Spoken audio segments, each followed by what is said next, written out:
lunes a las 6 de la tarde, Todos los Fuegos, con la conducción de Daniel De Santis. En el aire de las 7:40, escucha Todos los Fuegos. Todos los fuegos queman distinto. Una lluvia de rosas también te incendia.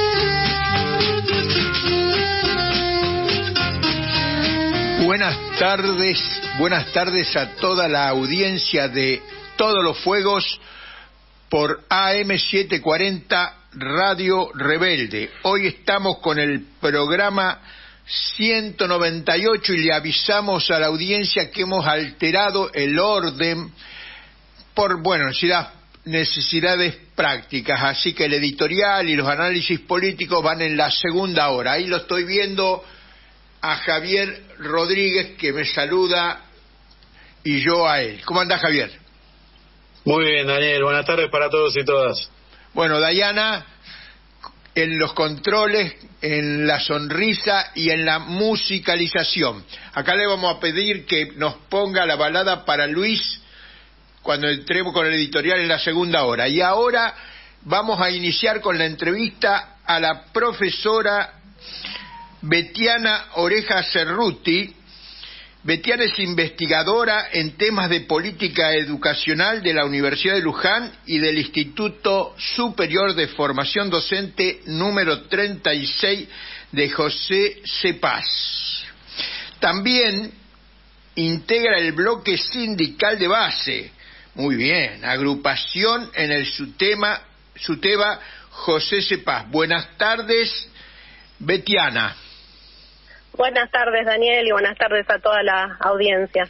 En realidad, Betiana es casi mi segundo nombre, porque todo el mundo me dice así también, pero es Betania.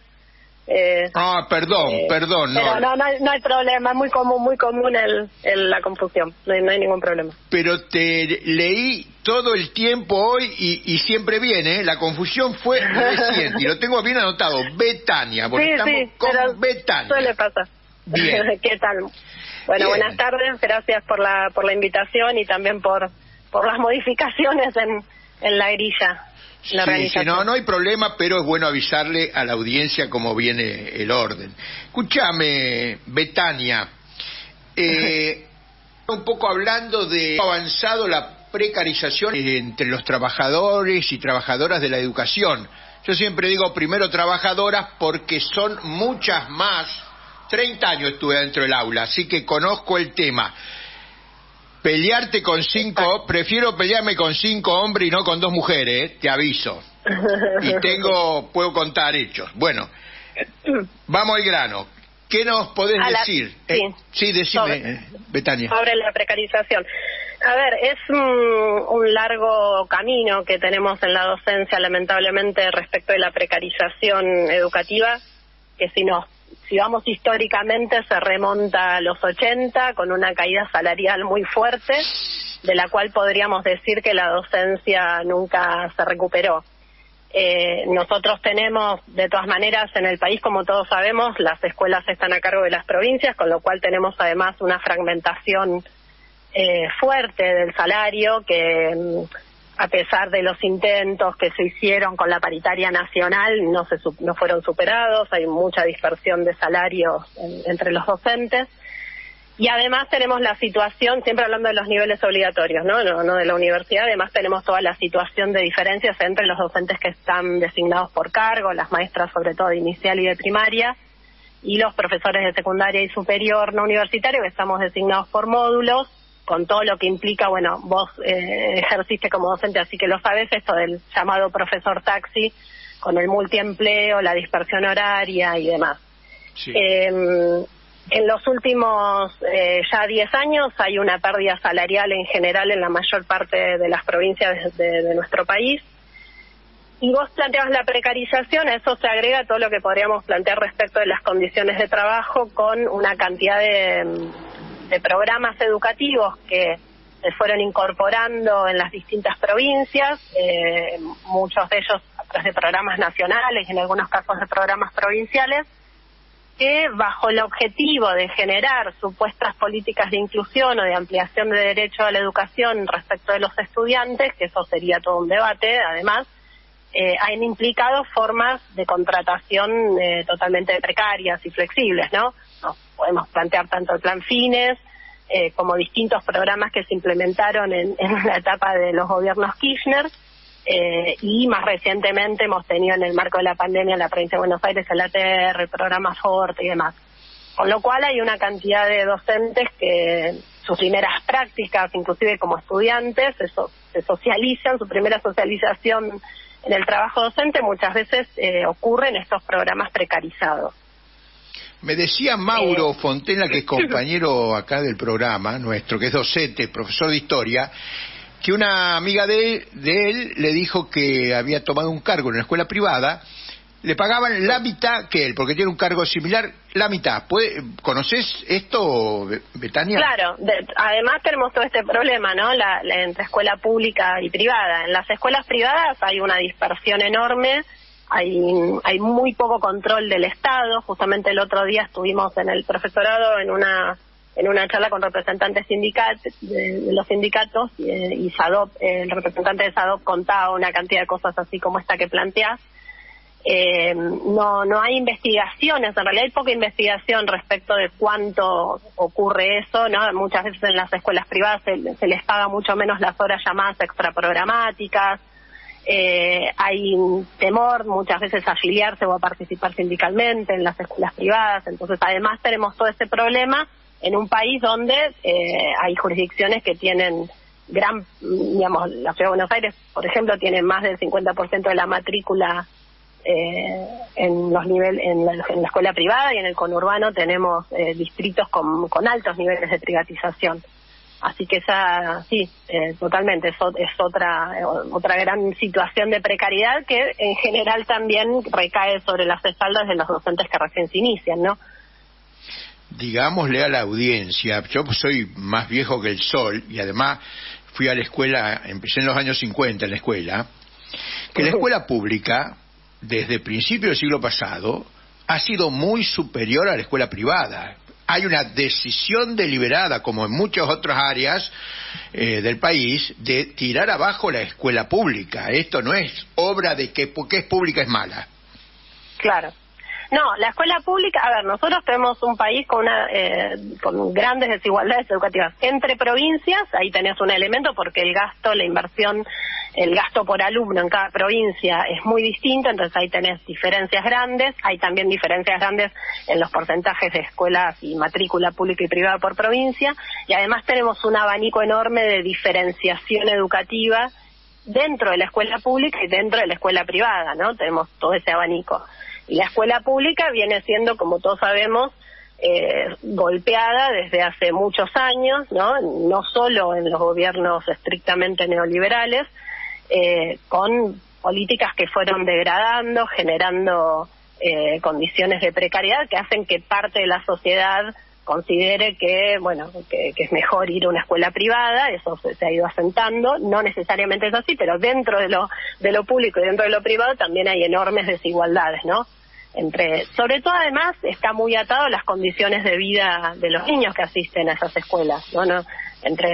Quizás las docentes son las mismas, pero entre una escuela céntrica y una escuela periférica, ni hablar entre el Colegio Nacional de Buenos Aires y una escuela de los barrios más pobres del conurbano, donde muchas veces las desigualdades tienen que ver con cómo llegan los estudiantes, los niños a primer grado, quiénes hicieron jardín, quiénes no, los niveles de ausentismo, la alimentación, los recursos, ¿no? Todo lo que sabemos en un país que tiene en este momento, en la última medición del INDEC arroja que el 50% de los niños del país están por debajo de la línea de la pobreza.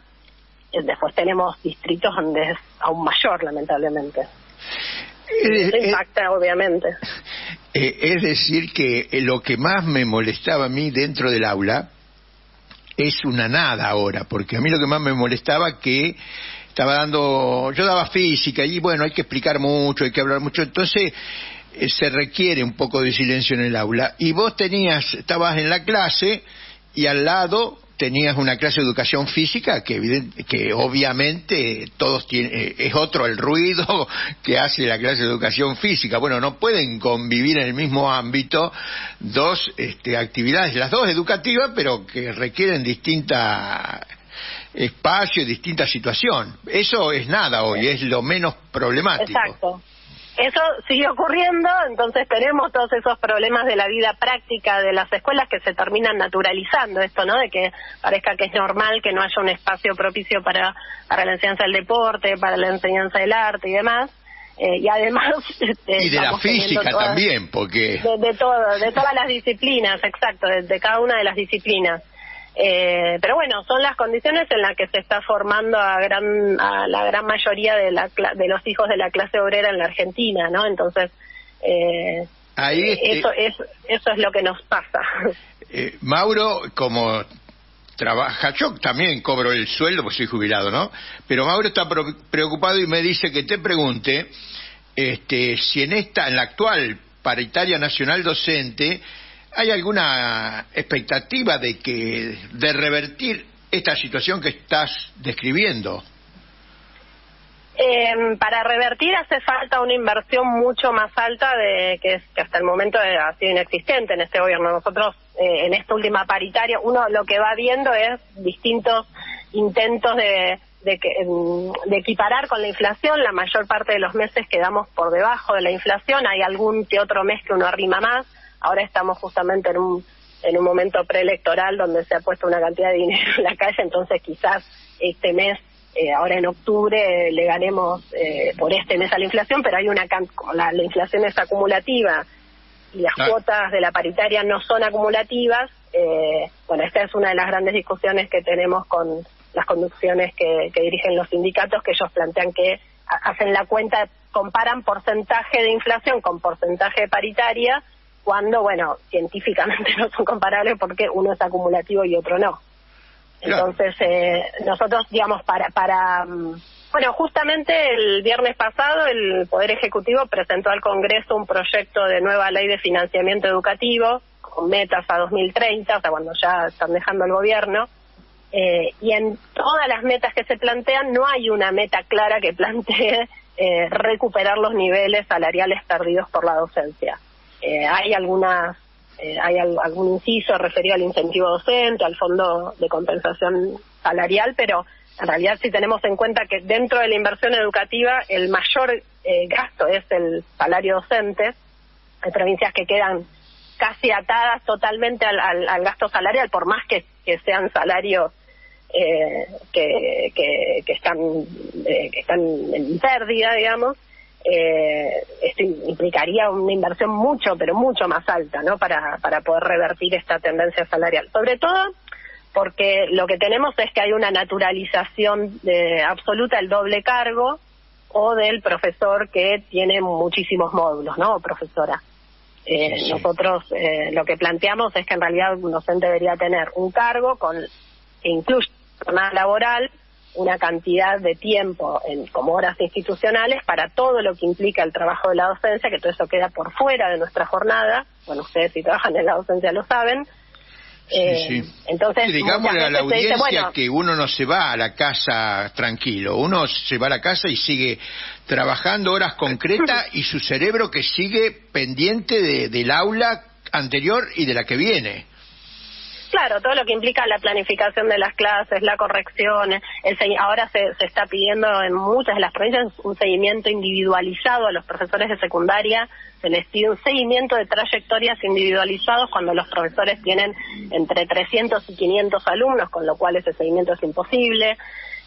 ¿Seguimiento entonces, a los alumnos o las autoridades a los profesores y profesoras? No, que los docentes realicen un seguimiento individualizado de trayectorias con informes cualitativos por alumno, sin generar ningún cambio en las condiciones de trabajo de los docentes que hagan posible realmente ese seguimiento.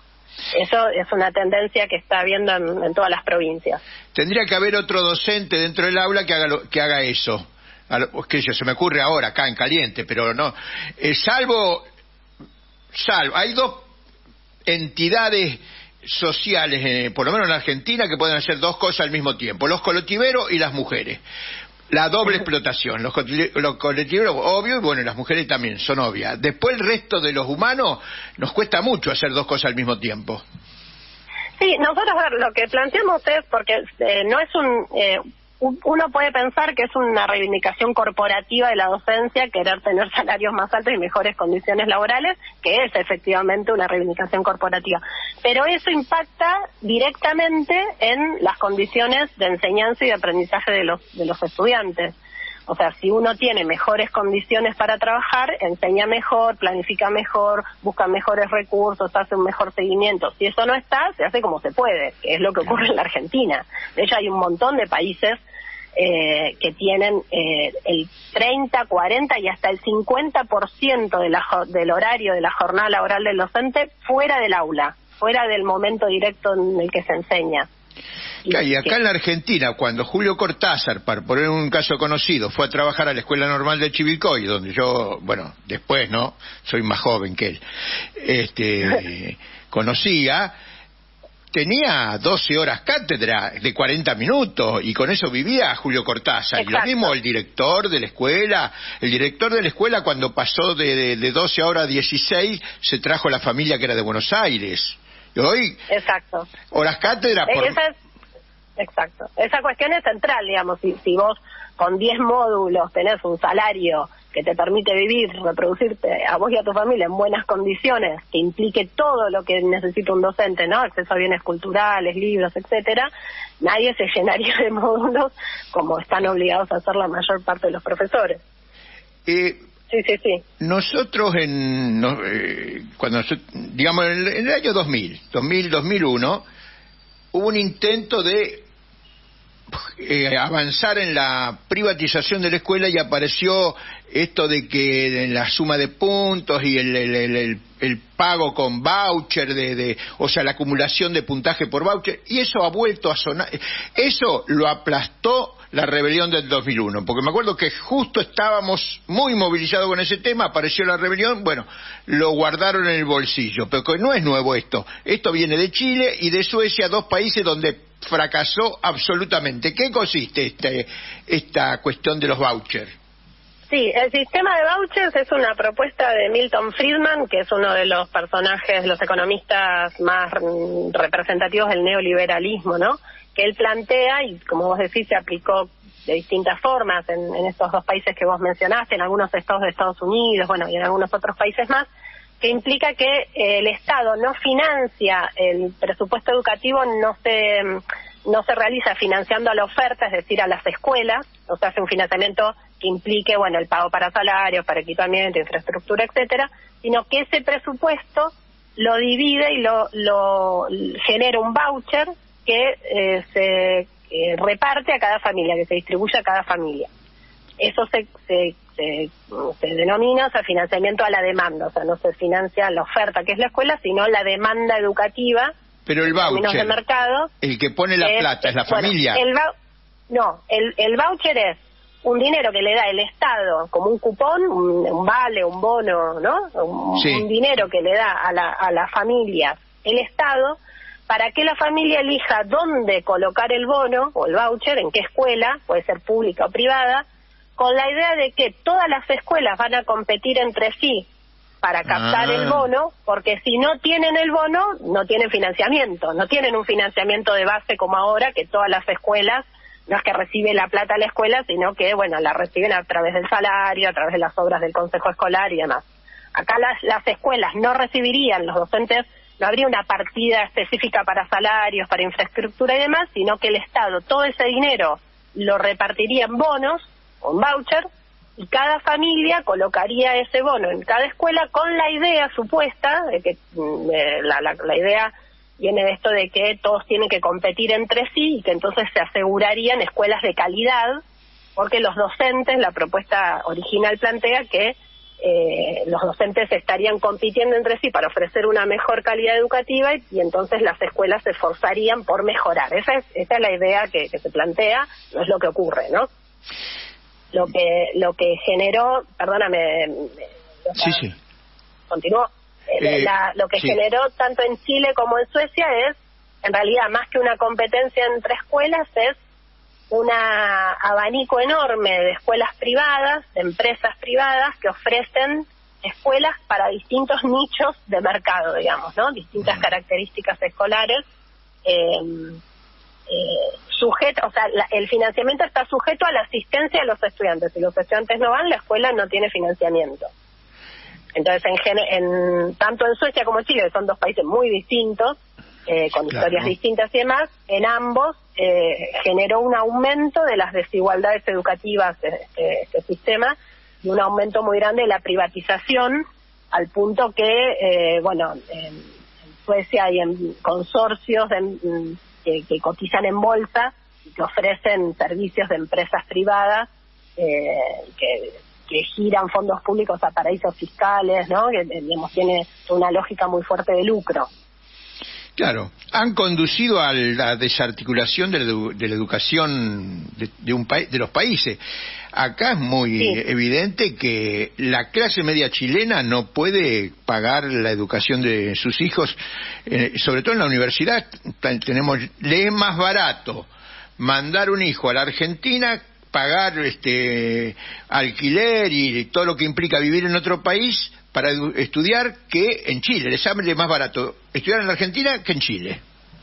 Sí, el problema que tenemos en la Argentina es que la propuesta del voucher se presenta en un momento donde la Argentina ya tiene fuertes niveles de desigualdad y de segregación educativa, donde ya tenemos fuertes niveles también de privatización, lo que generaría que un sistema así profundizaría mucho más lo que ya tenemos. No es que nosotros tenemos y eso también sirve para entender por qué hay parte de la sociedad a la que le parece interesante, que le digan, voy a recibir un dinero para enviar a mis hijos a una escuela privada y ahora no lo puedo hacer, cuando ya hay gran parte de los sectores medios de medianos y altos ingresos que ya se fueron, ya migraron a la educación privada, ¿no? Entonces hay que poder entender eso, pero entender que esa no sería la salida colectiva, ¿no? Que eso profundizaría las desigualdades y estaría lejos de generar una sociedad a la que queremos hacia la que queremos ir, ¿no? Con mayores niveles de igualdad. Betania, nos quedó en el tintero hablar de qué proponen los tres candidatos que están, digamos, con expectativas sobre la educación y en general para el país. Te lo debemos la pregunta y nos quedamos con la gana de conocer tu respuesta, pero nos has dado un... para otro momento. Sí, porque igual vos esta que de la que hablamos es una de las propuestas. Igual te digo muy sintéticamente, esta es la propuesta de Milei. Bullrich en su plataforma no dice demasiado, solamente hace algunas afirmaciones sobre la calidad educativa, pero no avanza mucho más. Y Massa plantea realizar una revolución educativa, ese es el único renglón de la plataforma de Massa. Así que digamos que no estaríamos en problemas si nos guiamos por las plataformas. Betania, muchas gracias por tu participación en Todos los Fuegos por Radio Rebelde. Bueno, les mando un abrazo muy grande y que tengan buen programa. Muchas gracias. Un abrazo. Un abrazo. Chao, chao. Bueno, y venimos de entrevista una atrás de la otra, ¿eh? No sé si no tenemos en línea todavía al compañero Tomás Oroño del Partido Comunista Argentino, no el Partido Comunista de Argentina. Vos sabías la diferencia, ¿no, Javier? Tengo entendido que hubo una ruptura ahí, hasta donde yo entiendo, ¿no? Porque todos conocemos el Partido Comunista de Argentina, con una historia que podemos discutirla quizás en otro momento, pero hasta donde entiendo, los compañeros y compañeras expresan un espacio nuevo. Sí. No, yo me refería al nombre, porque no es antojadizo el nombre. El Partido Comunista de Argentina tiene más contenido internacionalista. Es un partido comunista en la Argentina. No es un partido argentino, sino un partido comunista que está en la Argentina, por eso de Argentina. Pero bueno, los compañeros eso ya dice bastante. No han querido alejarse mucho del nombre original y le han puesto este nombre. pero bueno, parece que tenemos dificultades en la comunicación con el compañero secretario general del partido, Tomás Oroño. Queríamos hablar justamente lo que decía Javier, de por qué se han separado, por qué han formado otro partido distinto. Uno se puede imaginar algunas cosas, pero queríamos que las dijera el responsable principal de este partido. También más adelante tenemos la entrevista con Horacio Robelli sobre economía, que vamos a insistir con el tema de YPF. Ahí la veo que está hablando Dayana. Se pudo comunicar con el compañero Tomás Oroño. Tomás, ¿nos estás escuchando? Hola compañeros, buenas tardes, acá los escucho, gracias por la llamada. Bueno, recién explicábamos que ustedes integran el Partido Comunista Argentino, que es se han separado del Partido Comunista de Argentina, y queríamos saber cuáles son las causas, seguramente políticas, que han llevado a esta situación. Bueno, en primer lugar, claramente somos dos partidos distintos que en términos históricos reivindicamos la misma historia, como distintas fracciones del comunismo a lo largo del siglo pasado. La ruptura o las diferencias principales son estratégicas. De una estrategia que hoy llega al Partido Comunista de la Argentina de colaboración de clases, una estrategia etapista de alianza con el peronismo, que es una de las... ¿Qué sería etapista, Tomás? Bueno, etapista se refiere a la teoría de la revolución por etapas, que priorizan una alianza con un sector de la burguesía local para el desarrollo de las fuerzas productivas en el país, ya que piensan que las fuerzas productivas o el capitalismo no se ha desarrollado de tal modo que se pueda llevar adelante una revolución socialista. Entonces priorizan una revolución democrático-burguesa. Y eso es en general en el movimiento comunista argentino. Y vemos las declaraciones o las acciones y la línea del Partido Comunista de la Argentina, del Partido Comunista Revolucionario, del Partido Comunista Congreso Extraordinario, los tres tienen una línea bastante parecida respecto al peronismo, digamos, que es su principal aliado hoy en día. Entonces, la diferencia en principal es estratégica, de que nosotros decimos, bueno, nuestra alianza es con la clase obrera por una revolución socialista y con una línea de independencia de clase, ¿no? Independiente de cualquier fuerza burguesa, independiente de cualquier fuerza patronal, independiente del Estado. Y con el objetivo, como objetivo principal, la revolución socialista en la Argentina. Hay varias cuestiones, pero esa principalmente es la cuestión estratégica, es la que nos diferencia del Partido Comunista de la Argentina. Cambiamos el nombre, nosotros tomamos el ejemplo en Brasil, existe el Partido Comunista brasileño, el Partido Comunista de Brasil, con dos líneas totalmente diferentes. En Argentina también existe el Partido Comunista de la Argentina, con una línea que nosotros llamamos de tipo reformista, y nosotros nos consideramos una línea de independencia de clase, una línea revolucionaria. Pero nosotros reivindicamos la historia del Partido Comunista como tal, con sus errores, con sus defectos, con sus heroísmos y sus aciertos.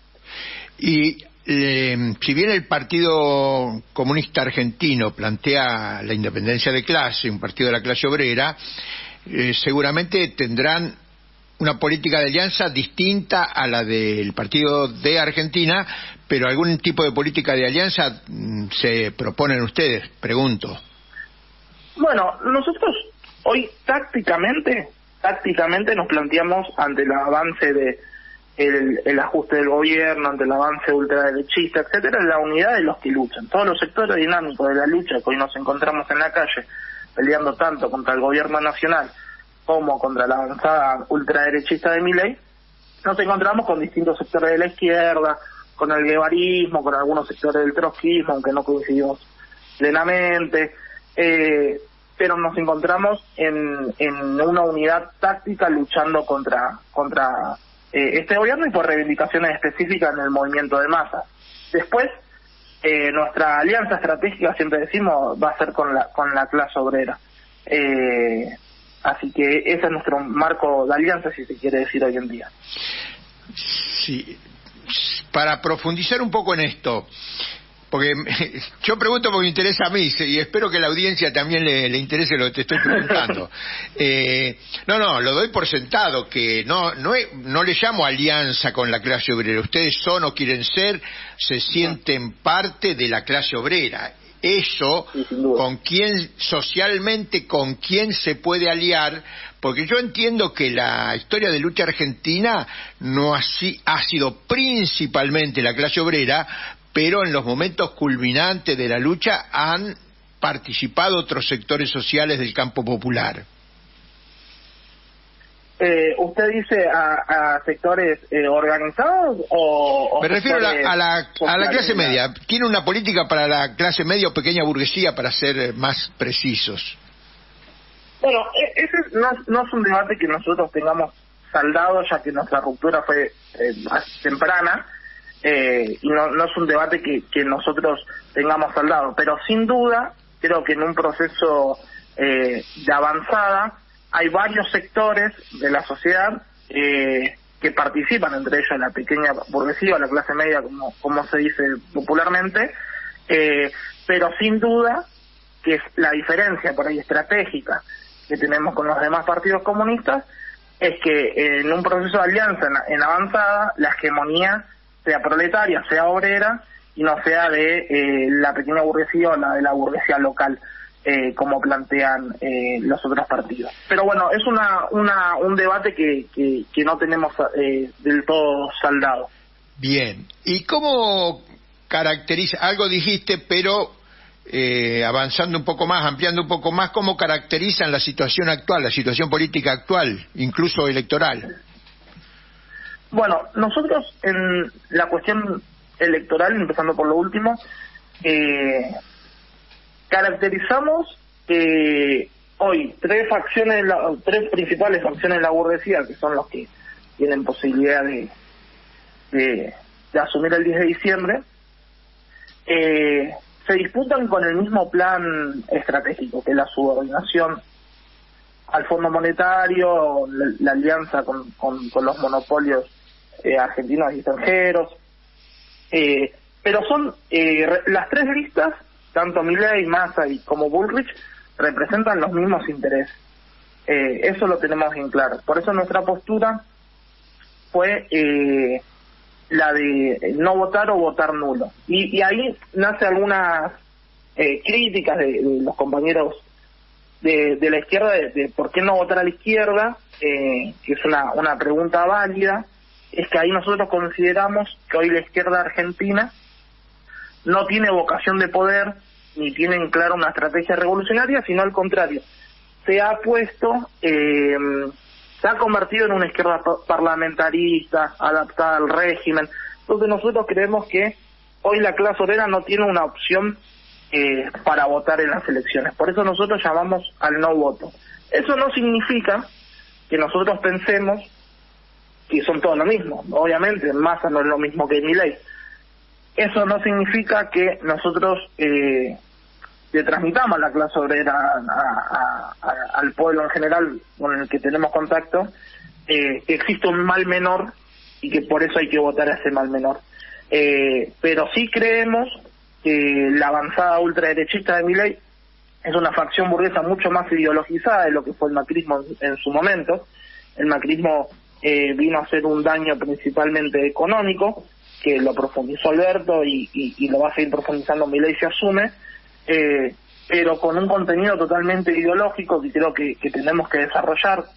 Lo que él no lo plantea, lo de la batalla cultural, ya lo planteaba Gramsci en su momento, pero lo que él plantea como una contra batalla cultural contra el marxismo, creo que es una facción burguesa mucho más ideologizada, que está penetrando en la sociedad, que lo que sí es que es mucho más peligrosa en términos represivos contra el pueblo, etcétera. Pero el plan económico de peor condiciones de vida, el no acceso a una vivienda digna, la cuestión de la suba de los precios, eso no va a cambiar con un gobierno. Nosotros decimos que eso va a cambiar con una una revolución socialista en la Argentina. Entonces, lo caracterizamos así. Es verdad que es bastante desolador el panorama, pero siempre la clase obrera tiene su herramienta, que es la lucha y la organización para decidir los destinos del país. Así que nosotros apostamos por esa vía. Te hago una última pregunta. Parte de la contraofensiva ideológica, contrahegemónica que plantea Milei es avanzar sobre la conciencia no nacionalista, nacional de Argentina como país. Yo veo que hay mucha gente que no le interesa, salvo en el partido de fútbol y puede ser en algún otro deporte que se destaque, no se expresa la nacionalidad argentina en la política. Entonces, este Estado es un desastre, que nos gobierna directamente Estados Unidos. Eso está bastante extendido. En ese sentido, ustedes se plantean también la independencia nacional, pero no burguesa. Yo me refiero dirigida por los trabajadores, por el pueblo argentino. No, sin duda, hoy no hay una identidad nacional, no como no reaccionaria, digamos, sino en la cuestión de la independencia nacional. Sin duda, nosotros creemos en la independencia nacional, creemos con lo que se está planteando del peso o la dolarización, creemos en la soberanía. En eso sin duda nosotros sí tenemos una postura de independencia nacional, en eso sí seguro, compañero. Tomás, ¿algo más que quieras transmitirle a la audiencia de Todos los Fuegos? No sé, Javier, si tenés alguna pregunta. No, yo una pregunta no, porque me parece que fue bastante concreto el compañero, pero antes que nada saludo la iniciativa de organizarse y de empezar a tener algunas definiciones más concretas pensando en perspectiva revolucionaria, algo que me parece que lamentablemente venimos careciendo a la izquierda en general, así que eso. Y después, consultarle a los compañeros si tienen, medios, redes y demás para que compañeros y compañeras se puedan contactar y conocerles. Bueno, primero agradecerle, compañero, por la felicitación de la iniciativa. La creemos muy importante y está llevando un esfuerzo enorme construir una organización de cero, y con la importancia y la carga histórica que tiene construir un partido comunista más en nuestro país.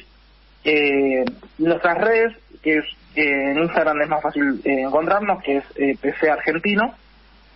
Ahí están nuestros posicionamientos, nuestras declaraciones. Y con lo que decía el otro compañero sobre una última reflexión, creo yo que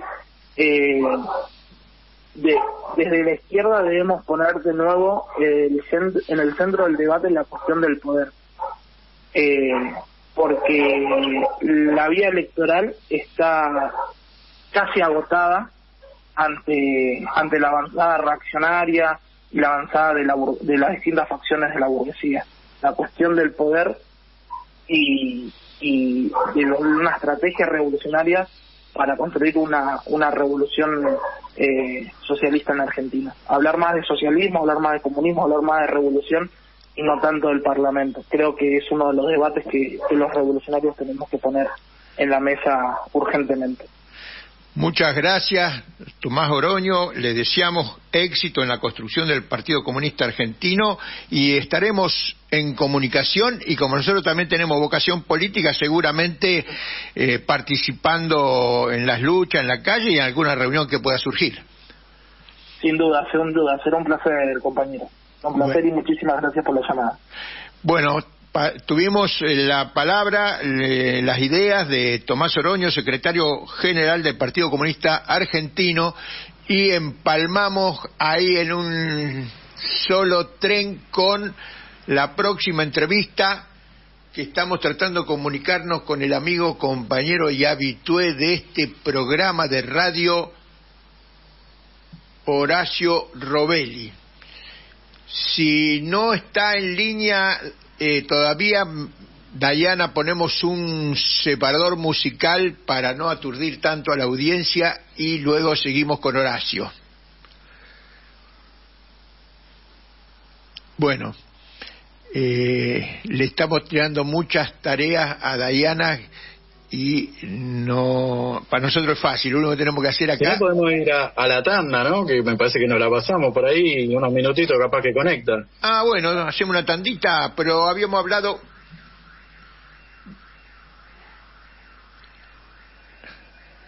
Parece que ahí se está comunicando con alguien. Con Dayana está hablando, así que esperemos que sea con Horacio Robelli, que nos va a hablar de la multa que le ha aplicado la soberanía extraterritorial de Estados Unidos, que se arroga tener derecho a intervenir en los asuntos internos de todos los países del mundo. Bueno, algunos países ya le han dicho que no a Estados Unidos y están muy preocupados, ¿no es cierto, Javier? Sí, yo creo que sí. Eso principalmente, y lamentablemente hay que destacar que seguramente Horacio lo va a mencionar de modo más claro, pero digamos, recordemos de que esto formó parte ya en su momento de un problema cuando Argentina, digamos, no estuvo dispuesta a aceptar ninguno de los reclamos de lo que fue la deuda, la anterior deuda, que en su momento saldó los gobiernos de Kirchner y demás de distintas maneras, pero digamos había toda una parte que quedó sin resolverse y que bueno se negaba durante la gestión de Cristina, la última parte, y que al momento de asumir Macri lo primero que hizo, bajo el argumento de que si no se pagaba no iban a llegar inversiones y que el país era poco creíble y un montón de cosas, no aquel viejo discurso de volver al mundo. Sí, antes de eso no se hacían los pagos que reclamaban los buitres. Han sentado un precedente con eso, bastante triste, por lo cual si esto llega a tener, es más, depende precisamente de esta mujer, que ahora no recuerdo el nombre, pero digamos la que dictaminó el endeudamiento, es precisamente Loreta la sucesora de Griesa, claro, precisamente es su sucesora, o sea que seguimos en la misma línea de este tipo de cosas, ¿no? De seguir pagando literalmente los muertos de otros que se aprovechan de estas situaciones para después terminamos pagando entre todos y todas las deudas que toman gente de modo bastante funesto, ¿no? Yo una de las preguntas que le quería hacer a Horacio, después que nos explique detalladamente, ¿por qué Argentina aceptó ir a litigar a la corte esta que está presidida por Loreta Presca, que es la sucesora, porque Griesa, el anterior juez, falleció y bueno, y heredó, bueno, no sé cómo es el mecanismo en Estados Unidos, pero es la que continuó, la que se hizo cargo del mismo juzgado, el juzgado sur de Manhattan. Y era obvio que iba a pasar lo mismo, porque ya la Corte Suprema de Justicia de Estados Unidos autoriza la jurisdicción de los tribunales de Estados Unidos para intervenir en problemas de otros países. Acá hay un conflicto con la empresa Eskenazi, Petersen-Eskenazi, que compraron el 25% de las acciones de YPF, un cuarto de YPF, de la empresa más grande de Argentina, sin poner un solo peso, sin poner un solo dólar. Y ese es el argumento principal de la Argentina, pero ese argumento pesa acá en la Argentina, porque nos interesa a nosotros, no tiene ningún peso en un país que se quiere apropiar de la renta petrolera, Argentina en este caso. Entonces, ¿por qué vamos a litigar ahí? Directamente me había dicho, no vamos a litigar a los tribunales donde ya perdimos antes de empezar. ¿Cómo? Eso de movida, ¿no? De movida. Digamos, si cae Maduro. Claro. Pensemos si fuese al revés, a ver si capaz estarían dispuestos estos tipos a hacer lo mismo, ¿no? A aceptar la jurisdicción del Estado argentino con las leyes, la Corte Suprema Argentina. Vamos a ver si estarían dispuestos siquiera a empezar a charlarlo. Yo creo que ni siquiera se cagan de risa, básicamente. Porque el reclamo, porque Eskenazi se fundió. ¿Por qué se fundió Eskenazi? Eskenazi se funde porque hay que explicar por qué se funde. Porque si vos compraste una empresa sin un peso, de algún lado salió la plata. ¿Qué hicieron? Pidieron préstamos internacionales obviamente que lo iban a devolver en cuotas. ¿Y de dónde iban a salir esas cuotas? De la renta que le daba las acciones de YPF a Eskenazi. O sea que la empresa la compraban con la ganancia de YPF. YPF usaba su ganancia para que la empresa se la quede otro. Cuando el Estado argentino compró el 51% de las acciones y formó la YPF Sociedad Anónima, no digamos una empresa estatal, porque no se estatizó YPF, se hizo una empresa privada o con forma privada, YPF Sociedad Anónima, donde el Estado Nacional tenía el 51% de las acciones. Entonces, el directorio de la nueva YPF Sociedad Anónima dejó de remitirle la renta de sus acciones a Eskenazi para invertirlo en el desarrollo de la empresa, cosa que nunca había hecho Repsol.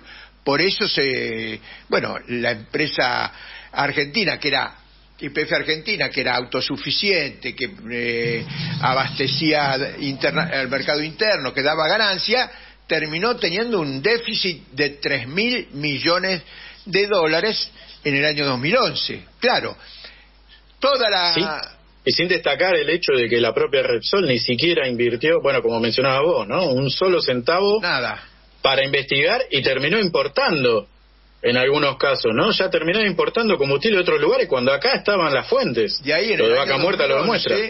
Esas importaciones implicaron un déficit de $3.000 y pico de millones de dólares. No solo que no invirtieron, ni siquiera invirtieron de la propia ganancia de YPF. Entonces, cuando asume el nuevo directorio, dice, bueno, no, la ganancia de YPF es para hacer prospecciones, para investigaciones, para ver desarrollo de nuevos pozos, porque los pozos los fueron secando y no abrieron nuevos pozos. Exacto, reparar equipamiento, poner nueva maquinaria, lo que hace básicamente cualquier empresa. Devastadora la política de Repsol, y el Estado argentino cruzado de brazos. Kicillof, que se hace el vivo, dijo una cosa haciéndose vivo: ¿por qué no lo estatizaron antes? Porque antes no se podía. No, dijo otra cosa. Escuchame, vos asumiste en el 2003, recién la estatizaron en el 2011. ¿Qué estuviste haciendo antes? ¿Durmiendo la siesta? Bueno, no. Estuviste un poco lerdo. Es que es todo así, es que política e ideológicamente tiene una mentalidad de colonia, de país dependiente, de factoría exportadora. Sí, y de carecer de proyecto estratégico en términos de país. Hay cosas que normalmente deberían estar más allá de la cuestión de las diferencias, si querés, sectoriales, ¿no? Políticas, pero hay cuestiones en las que no se debería tener duda, digamos, los lineamientos generales, como por ejemplo la cuestión energética, debería ser una política en común, básicamente.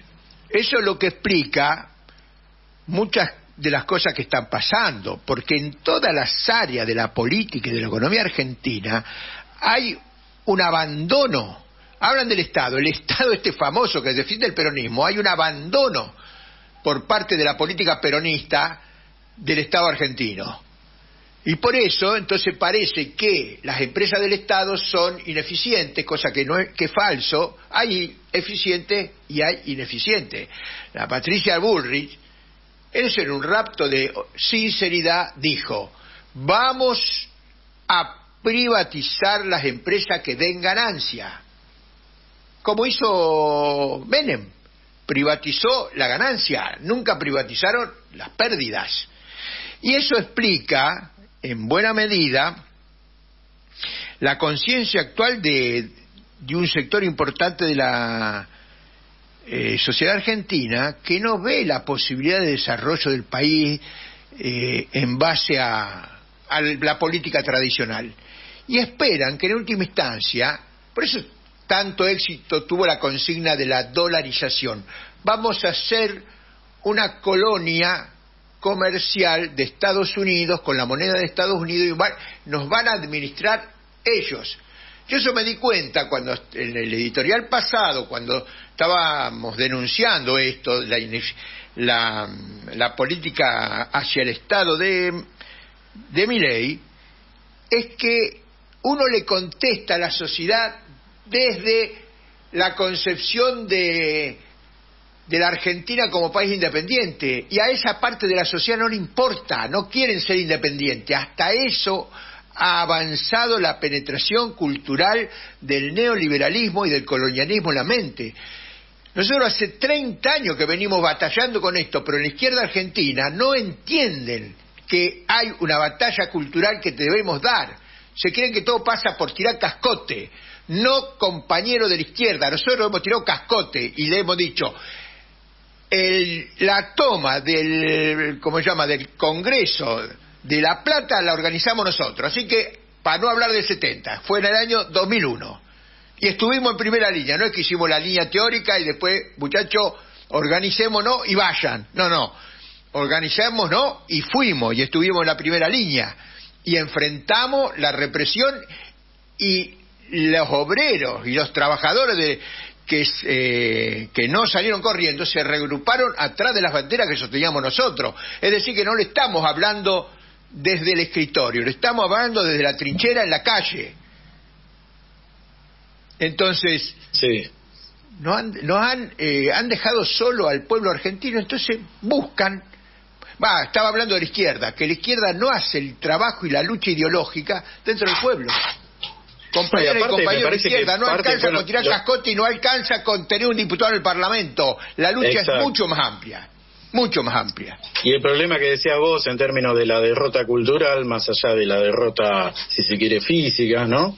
Que nos ha costado tan caro, pero el problema sigue siendo esta idea de derrota y de sentirse como si parece que hay que pedir permiso para decir lo que queremos, lo que debemos poder decir, y se ha naturalizado un montón de nociones y conceptos e ideas que son propias del consenso ideológico liberal, ¿no? Esta idea de ciudadanizarse, ¿no? Digamos, de la corrección política, ¿no? De pensarse estrictamente en el plano electoral. ¿Ahí estás? Sí. Bueno, veamos. Horacio Robelli. Estoy acá, vos sabés que recién ahora veo el llamado, les pido disculpas por la tardanza en llamarles. Bueno, nos quedamos con poco tiempo, Horacio. En 6 minutos hablamos un poco de YPF, explicamos algo, pero yo quería hacerte una pregunta, para arrancar con eso, una pregunta referida al tema de YPF. ¿Por qué el gobierno argentino acepta litigar en el tribunal ex Griesa y actualmente de Loretta Pesca, sabiendo que era un final anunciado? ¿Por qué van ahí? ¿Por qué no dicen, bueno, no, muchachos, nosotros no litigamos en el tribunal de ustedes porque este es un problema argentino? No es una pregunta menor la tuya. Esta es la causa fundamental por la cual arribamos acá. Es todo. Ya cuando decidieron los dos procuradores que tuvimos, el primero que tuvo el Ministerio de Economía de Kicillof, que se llama, porque todavía es Santiago Pérez Teruel, como después Sarabia Frías del Cambiemos. Los dos presentaron argumentos para demostrar que no correspondía a este tribunal porque el PF estaba en la Argentina y que ellos adujeron que las acciones habían sido colocadas en Nueva York, que el estatuto se había hecho para que las acciones fueran compradas y le permitía la jurisdicción de Nueva York, y por lo tanto la jurisdicción era Nueva York. Los dos procuradores, es el jefe de abogados, el procurador general de la Nación que tuvo Cambiemos, como el que tuvo, presentaron lo mismo, y no le dieron lugar. Y sin embargo, la Argentina, en vez de rechazar esto, porque ningún país puede ser, hay un principio que se llama inmunidad soberana, ningún país puede ser juzgado por otro país. No existe ese juzgamiento por otro país. Y acá, en este caso, porque si hubiera sido la empresa YPF Sociedad no es una cosa para que veamos la manifiesta mala intención, como uno de los dueños de YPF es BlackRock tiene participación en YPF, también tiene participación en Repsol, pasa contra la Administración Nacional. O sea que ahí nos tenemos que agarrar nosotros para lo que jurídicamente se llama exequatur. Exequatur significa que vos podés aceptar, homologar o no el fallo de un tribunal extranjero. Y acá lo que tenemos que hacer nosotros, en base al principio de inmunidad soberana, rechazar, no seguir apelando, lo hablé personalmente por teléfono con Carlos Zanini, el actual procurador. Le dije que no había que seguir apelando. Sí, Carlos Zanini es el actual procurador. Por esta vuelta de la vida fue alumno de Derecho Administrativo de un tío mío, de un hermano de mi padre. Por eso lo conozco, y lo llamé, dada esta situación, como hablé con tanta gente preocupada por esta situación, lo llamé, que no había que apelar. Y ellos me dijo, bueno, mirá, nosotros estamos viendo, como que están viendo esta posibilidad de que realmente se cumpla. Esto es lo que me dijo él, que realmente que se cumpla este principio de inmunidad soberana, que ningún país puede ser juzgado por otro. Si él fuera así, la Argentina, entonces vamos a tener esos inconvenientes, no se va a quedar con los brazos cruzados, pero no vamos a pagar 16.099 millones de dólares solamente por daños y perjuicios. A eso hay que sumarle las costas del juicio, los gastos de los abogados, los estudios, todo son como 18.000 millones de dólares, imposible. La IPF actualmente, según la Bolsa de Nueva York, sale a 11.300 millones de dólares. Es cierto, tiene una capacidad potencial por vaca muerta, que por eso vienen muy superior a los 11.300 millones de dólares que está tasada en valor accionario IPF. IPF, el día viernes pasado en Nueva York, estaba tasada por valor accionario en 11.300 millones de dólares. Y ellos no quieren cobrar 16.099 millones de dólares solamente por un juicio absurdo. Porque es cierto que existía ese estatuto, es cierto que se jugó en Nueva York, pero después hubo una ley, de acuerdo a nuestra Constitución Nacional, que declaró la utilidad pública, y que por lo tanto todo lo demás antecedentes jurídicos quedan anulados por la ley de utilidad pública y por la Constitución Nacional. Pero tenemos el caballo, varios caballos de Troya acá en la Argentina, porque eso lamentablemente es así. Ahora, hablé con Carlos Zanini en el día de hoy, y él me aseguró que la Argentina tenía contemplada el exequatur, o sea, tenía contemplada que la jurisdicción de Estados Unidos, para que no le pase lo mismo que el Congreso. Recordad que la otra vez, esto gracias a la procuradora Gil Carbó presentó un dictamen brillante, completísimo, en base a la Constitución nuestra, por lo cual Macri, para poder pagar a los fondos buitres, tuvo que hacer una ley. Por eso lo que estamos pidiendo, no solamente que nuestra procuración utilice esta figura jurídica de exequatur, sino que también, si la ciudadanía que el gobierno llame a un referéndum, o por lo menos que dé a conocer la situación de IPF para que la población se expida y que no vaya al Congreso de la Nación para que diputados vayan y voten en contra de la patria, en contra de la Argentina, diciendo que hay que pagar porque si no podemos quedar entre cortés con esta corrupta justicia norteamericana. Déjame decir... Carlos Zanini aseguró que están pensando, que están entre las alternativas que manejan el exequatur. Me lo aseguró. Me dijo ojalá. Y déjame decir una igualmente cosa. Hay que hacer sí, decime. Que esa mujer, Gil Carbó, es una heroína del pueblo argentino. Y no me importa de qué partidos políticos sea, y que digan lo que quieran, es una heroína del pueblo argentino, porque ahora entiendo por qué estos neoliberales, fascistas, de Macri y de cualquier género que sea, no solo se metieron con ella, sino que se metieron con sus hijos, que los perseguían en las escuelas, por la calle, le decían de todo. La hostigaron tanto, no tanto a ella, sino a su familia, para que renunciara, porque estaba defendiendo los intereses argentinos, los intereses nacionales, y la hicieron renunciar. Que me digan kirchnerista, pero yo no la estoy elogiando por kirchnerista, la estoy elogiando porque justamente hizo lo que el resto del kirchnerismo no tuvo coraje de hacer, de enfrentarse con los infames traidores a la patria. Mis felicitaciones a Gil Carbó. Muy bien, estoy totalmente de acuerdo. Bueno, y nos fuimos, Horacio. Lamento haber entrado tarde. No me di cuenta del llamado, porque estaba esperando el llamado y no sonó el teléfono. Pero, una lástima. Nosotros acá con Javier la estuvimos remando, algo le dijimos a la audiencia, pero mejor si hubiese estado vos. Bueno, muchas gracias, Horacio, y en la próxima, es capaz que tenemos que volver sobre este tema, porque 16.099 millones de dólares no es un vuelto. Exactamente. Y es patriótico lo de ustedes de defender nuestra soberanía nacional. Bueno, nos vamos a la pausa y volvemos con la segunda parte de Todos los Fuegos. Radio Rebelde AM740. La radio de todos.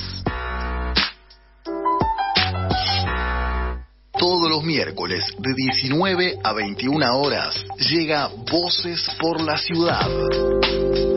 Tu lugar lugar de encuentro con lo que hay que saber, con lo que necesitas difundir y te interesa. Voces por la ciudad. Tu voz. Conducción y dirección general, Daniel Alunni.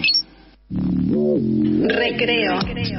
Todos los jueves a las 21 horas, hagamos un recreo en Radio Rebelde. Elizabeth Machado te acompaña con las novedades, estrenos y datos curiosos sobre cine, series, teatro y algo más. Recreo, jueves, 21 horas, por Radio Rebelde. Recreo. Los jueves a las 7 de la tarde, Rebeldes por Malvinas.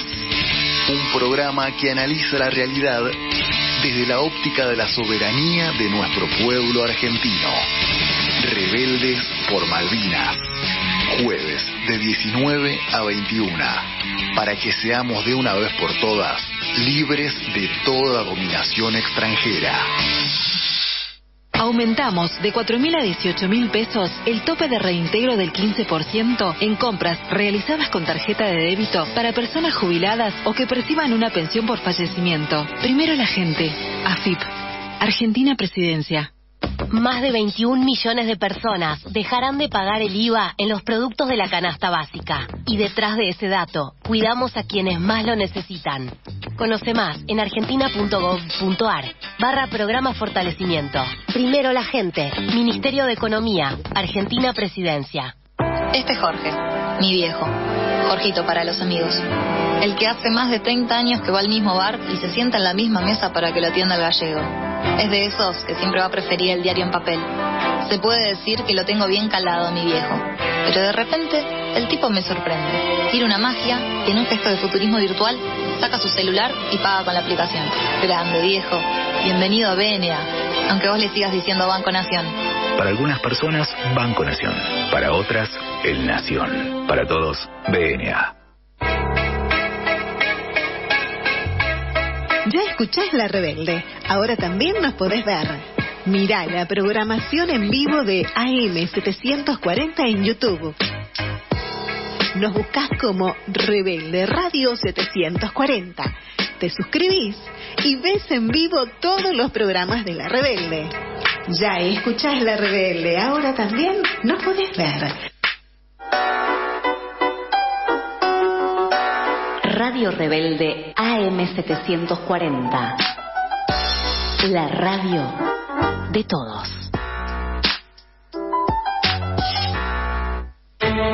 ¿Cómo se hizo millonaria la familia Macri? 1982. Estatización de la deuda privada del grupo Macri por parte de Domingo Cavallo durante la dictadura militar. 1989. Contrato entre Mauricio Macri y Juan Carlos Rousselot para la construcción de las cloacas de Morón. 1991. Contrabando de autos de la empresa Sebel, presidida por el señor Mauricio Macri. 1991. El escándalo de Manliva. 1995. Decreto de Domingo Cavallo, que se llamó Decreto Sebel, por el cual se condonaba la deuda de 450 millones de dólares como consecuencia del contrabando que se había hecho. La fuga de capital de las empresas Sireco, Sogma Americana, Correo Argentino, todas del grupo Macri por más de 50 millones de dólares. 2016-17.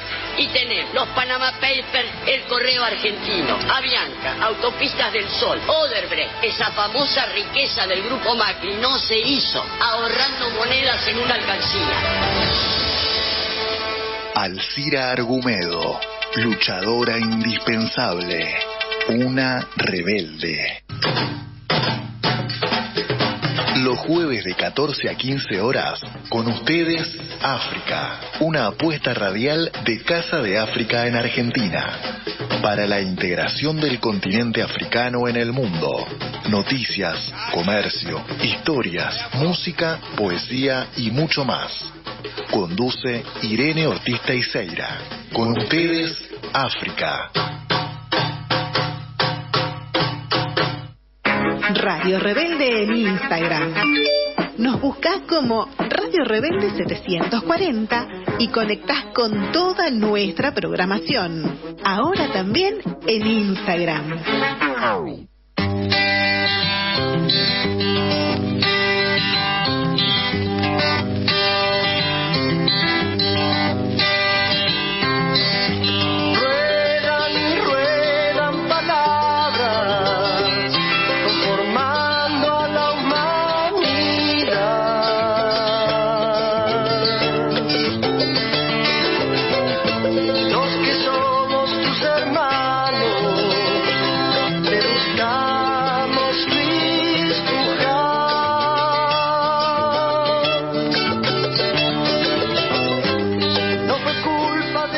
Escuchábamos a Roque Narvaja, amigo personal, por eso compuso esta balada su amigo Luis Enrique Pujals, el jefe del sur, le llamamos nosotros.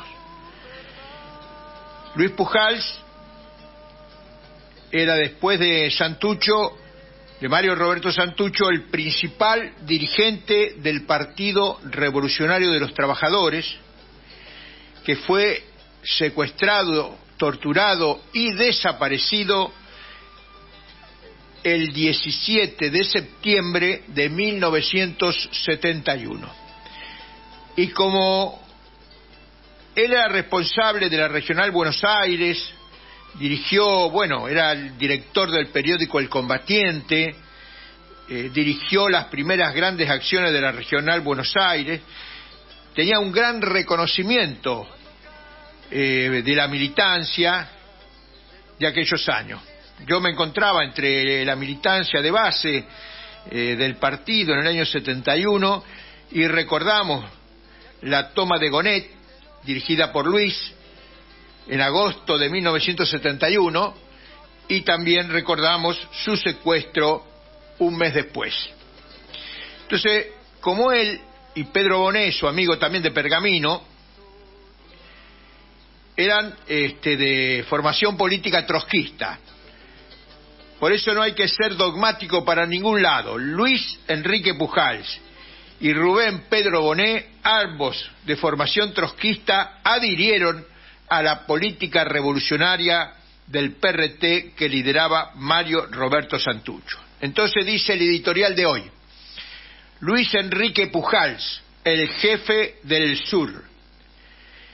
Escribía Trotsky en 1936: las clases medias desesperadas ven ante todo en el fascismo una fuerza combativa y creen que, a diferencia de los partidos obreros que trabajan solo de palabra, el fascismo utilizará los puños para imponer justicia. Entre comillas lo pone Trotsky. Es falso, 3 veces falso, afirmar que en la actualidad de Argentina de hoy, es falso, dice Trotsky, es falso, 3 veces falso afirmar en la actualidad las clases medias no se dirigen a los partidos obreros porque temen a las medidas extremas. Por el contrario, su capa inferior, sus grandes masas, no ven en los partidos obreros más que máquinas parlamentarias, no creen en su fuerza, no los creen capaces de luchar, no creen que estén dispuestos a llevar la lucha hasta el final. Y es así, y si es así, hay que formar nuevos partidos de los trabajadores argentinos que estén dispuestos a luchar con fiereza y hasta el final, con los puños y lo que la realidad imponga. Coherente con esta línea de acción política, recordamos a Luis Enrique Pujals, que había nacido en Pergamino el 4 de diciembre de 1941 y cuando fue secuestrado, torturado y desaparecido tenía 29 años. El 17 de septiembre de 1971 fue secuestrado y desaparecido por los esbirros de la siniestra DIPA en Buenos Aires, pero asesinado en Rosario, feudo del general torturador Sánchez, del ejército, por manos del comandante Fesset de Gendarmería, Agustín Fesset, y el comisario Bertoglio, policía, es decir, 3 de los principales organismos del Estado capitalista, que ninguno de los 3 candidatos que tenemos en primera línea va a atacar la institución fundamental del Estado capitalista argentino, del ejército del general torturador Sánchez, de la gendarmería del torturador y asesino Agustín Fesset y de la policía del comisario Bertoglio, que secuestraron y desaparecieron a Luis Pujals. En la historia del Partido Revolucionario de los Trabajadores, Luis Pujals es considerado el segundo hombre junto a Enrique Gorriarán, y quizás en ese orden. Luis y Enrique se conocieron en 1958 en la lucha por la enseñanza laica, la que hizo grande a este país contra la libre.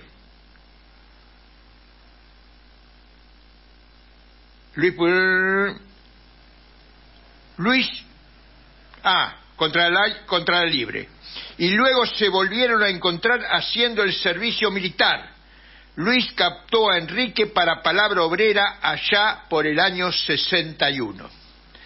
Hablar de Luis es hablar de la transición de los círculos de propaganda socialista a la fundación del Partido Revolucionario, en la que Luis y Pedro Bonet, también de Pergamino, dieron el paso al frente haciéndose cargo de las tareas y los riesgos de la lucha revolucionaria. Luis era un pata de bronce, como se le llamaba a principios de los 60 a los militantes que la pateaban todo el día y todos los días. Dice Luis Ortolani, compañero que los conoció y militaron juntos. Sin comer, sin un peso en el bolsillo, cotizando casi íntegra su escaso sueldo, estaba a las 6 de la mañana en una puerta de una fábrica, al mediodía en otra, por la tarde en una tercera, a la noche en una manifestación o en una asamblea. Muchas veces continuaba su jornada dándole vuelta a la manija del mimeógrafo, eran manuales, se imprimía manualmente en esa experiencia, para sacar un volante que él mismo iría a repartir en la mañana. ¿Qué está hablando? Que militaba prácticamente solo, pero su convicción militante fue base para la construcción de un partido que jugó un papel decisivo pocos años después en la lucha de clases argentina. Como Gorriarán se había ido de Palabra Obrera, Luis lo volvió a incorporar ahora al PRT. Previo al 5º Congreso, Luis, Enrique y otros compas fueron a rescatar a Santucho de una comisaría en Tucumán. Cuando estaban saltando el tapial del fondo, comenzaron a ladrar los perros y salieron corriendo. Eran los comienzos. Luego, dirá Enrique con más experiencia, deberíamos haber entrado por la puerta principal. Después de eso, Luis fue enviado a Cuba a hacer un curso militar. Por su valorable militancia, ambos presidieron el 5º Congreso del PRT en julio de 1970, que fundó al Ejército Revolucionario del Pueblo. Derribando los restos de la burocracia interna que quedaba dentro del partido, el 12 de agosto de 1971 dirigió la toma de la localidad platense de Gonet, primera gran acción de la Regional Buenos Aires. Como Luis era el responsable de la Regional Buenos Aires, es decir, nuestro jefe directo, nos tomamos la licencia de llamarlo el jefe del sur, porque ese sentimiento existía entre nosotros. Luis Pujals, hasta la victoria, compañero. Bueno, como decíamos al principio, el partido de Milei y también el de Bullrich están planteando golpear con el puño a la sociedad argentina, sí. Golpear con fuerza a la sociedad argentina. Sí. No, te iba a decir que me parece destacable mencionar tanto este recuerdo, esta reminiscencia, este homenaje al compañero, que lamentablemente sigue siendo en especial para las nuevas generaciones militantes, quizás desconocido. y que, bueno, precisamente estamos hablando de alguien que tuvo un compromiso tan relevante y tan importante, ¿no?, en nuestra historia reciente. Y también mencionar que también se cumplieron hace 2 días un nuevo aniversario de lo que se suele conocer como la noche de los lápices, ¿no?, el secuestro de compañeros y compañeras de colegios secundarios. Y también se cumple hoy un nuevo aniversario de la desaparición de Jorge Julio López.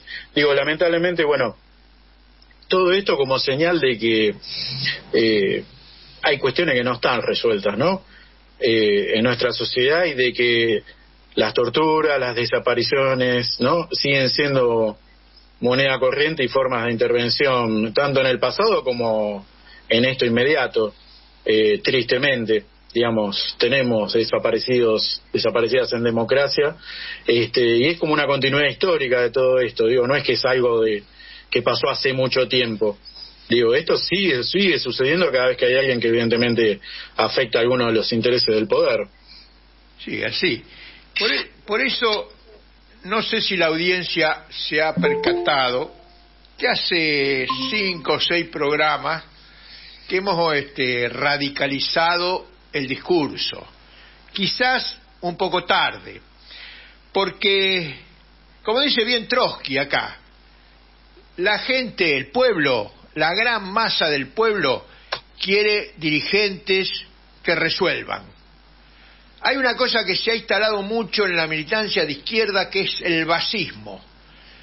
Hay que escuchar qué dice la base, que por supuesto nosotros siempre hemos escuchado lo que dicen las bases, pero hay una responsabilidad de la militancia y dirigencia revolucionaria. Tomar decisiones, interpretando correctamente el sentimiento de esas bases.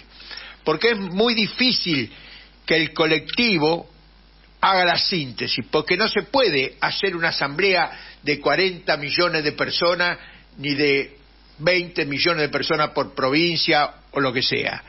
Hay siempre una instancia delegativa hacia los representantes, pero esos representantes tienen que ser representantes genuinos del pueblo, y eso a la corta o a la larga el pueblo, si no cumple, como ahora, le pasa la factura.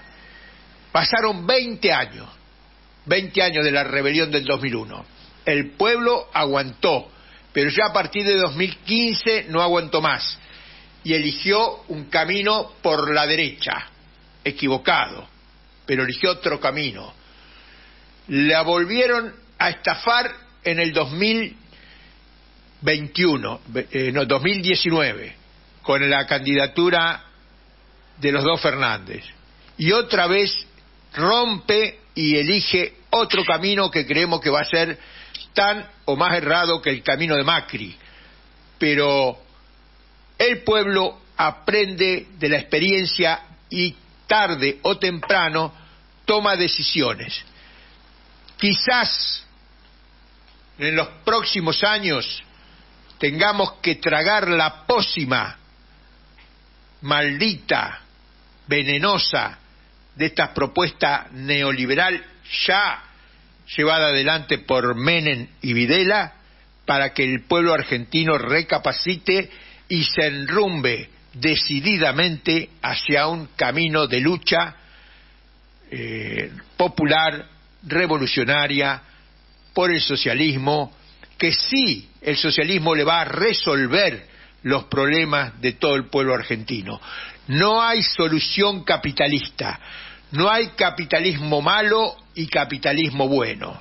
Hay capitalismo explotador, y en esta fase, cualquiera sea el partido que represente el capitalismo, es un capitalismo de rodillas del amo imperial de Estados Unidos.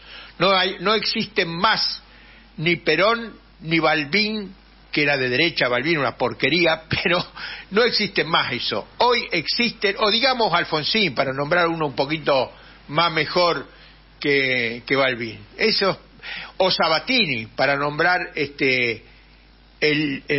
que siempre reivindica Horacio Robelli. Esos políticos no existen más. Hoy tienen que ser genuinos representantes de los trabajadores, de las trabajadoras, de las distintas etnias que componen el pueblo argentino, de los que asuman los problemas de género, que asuman los problemas ambientales, que asuman la cuestión campesina, que realmente sea un país federal, pero para que emerja de ese genuino federalismo la expresión del conjunto del pueblo argentino. Somos 46 millones de habitantes, según el último censo. Las clases capitalistas no suman los 6, o apenas suman los 6, el pico de 6 millones. Los otros 40 millones somos pueblo argentino. Eso se tiene que poner de pie, se tiene que unir en un gran frente de liberación nacional, un frente antiimperialista, y construir una nueva Argentina independiente, soberana, con justicia social, con trabajo para todos, con salario y con bienestar, que es en última instancia lo que quiere el pueblo argentino. Seguro, y no solo lo que queremos, sino lo que necesitamos. Claro. Porque si no, y en esto estamos todos, ¿no? Todos y todas.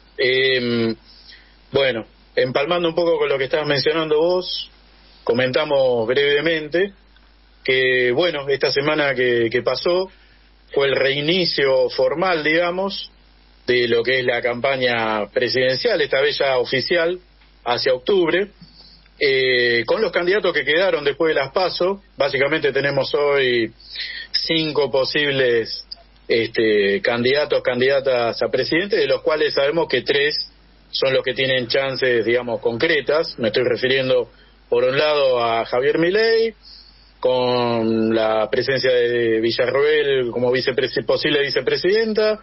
Tenemos a Sergio Massa como el representante del oficialismo y Agustín Rossi acompañándolo. A Patricia Bullrich como el representante de Juntos por el Cambio. Y después tenemos a Juan Schiaretti, el cordobés, representante de una facción del peronismo, particularmente el peronismo cordobés, un camino bastante extraño el que están haciendo por ese lado. Y después tenemos obviamente la candidatura del FIT con Miriam Bregman y Nicolás del Caño como vicepresidente. Hablando en general, en un sentido muy muy general de las cosas, porque bueno, estamos también medio corto de tiempo, lo que se pudo ver, tratando de dedicarle unas breves líneas a cada uno de estos candidatos y espacios, por el lado de Sergio Massa y el oficialismo, lo que se vio a partir de la semana pasada es casi como podría decirse, casi como la asunción de hecho del candidato como presidente, porque digamos a Alberto Fernández no lo vemos hace semanas. Cada vez que aparece hace es una pantomima, digamos. Se supone que es el presidente, pero la realidad es que el que está gobernando de hecho ya es Sergio Massa.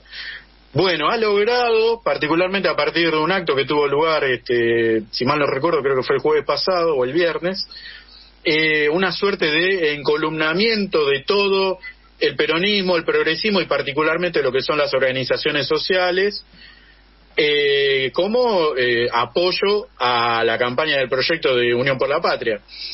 El que están utilizando como argumento, como caballito de batalla en este caso, es el tema de la eliminación del impuesto a las ganancias, ¿no? La eliminación del IVA y un montón de otras medidas de tinte económico con lo que se supone que se busca afectar inmediatamente, impactar en el salario cotidiano, si se quiere.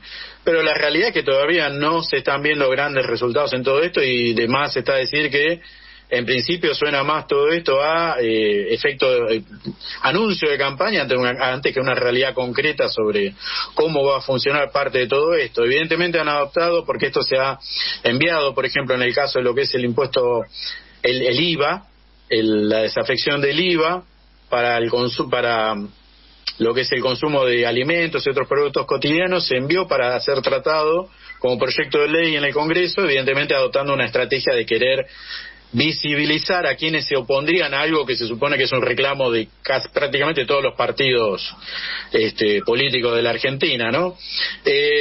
Bueno, seguramente van a querer utilizar ese evento como una tribuna para exponer, vamos a decirlo así, a ver quién se opone a la quita del IVA y demás. Bueno, más allá de eso, bueno, resta por ver cuánto impacta. De hecho, se han anunciado ahí varios cambios en lo que es el equipo de campaña de Sergio Massa, donde aparentemente Malena Galmarini está teniendo un rol más dinámico y con una impronta un poco más agresiva. Pareciera ser que quiere ir por ese lado.